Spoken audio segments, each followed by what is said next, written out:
অন্তর্বর্তী সরকারের উপদেষ্টাদের মধ্য থেকে কিংস পার্টি গঠনের চেষ্টা চলছে বলে অভিযোগ করেছেন বিএনপি সিনিয়র যুগ্ম মহাসচিব রুহুল কবির রিজভী। তিনি বলেন, সরকারের ভেতর থেকে রাজনৈতিক দল গঠনের চেষ্টা চলছে, তাহলে মানুষ তো নিরপেক্ষতা নিয়ে প্রশ্ন তুলবেই। সরকারের ভেতর থেকে কেউ কেউ রাজনৈতিক দল গঠন করার চেষ্টা করছে, তাহলে তো সরকারের নিরপেক্ষতা নিয়ে জনগণ প্রশ্ন করতেই পারে, মানুষ প্রশ্ন করতেই পারে।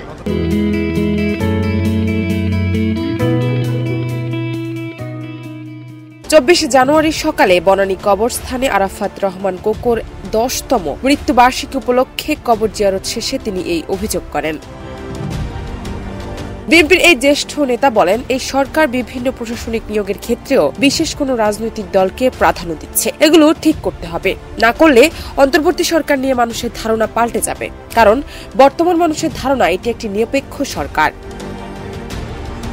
রিজভী বলেন, এই সরকার অবাধ ও সুষ্ঠু নির্বাচন করবে, তার আগে যতটুকু সংস্কার দরকার করবে সেখানে কেউ কিছু বলছে না, কিন্তু অনন্তকাল ধরে সংস্কার চলবে সেটা হতে পারে না। 5 আগস্ট আমাদের আন্দোলনের যে বিজয় হয়েছে তার ভিত্তি তৈরি করেছিলেন বিএনপির ভারপ্রাপ্ত চেয়ারম্যান তারেক রহমান।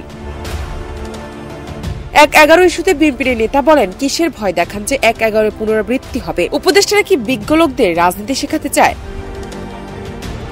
জান্নাত টিপু, দেশ রূপান্তর।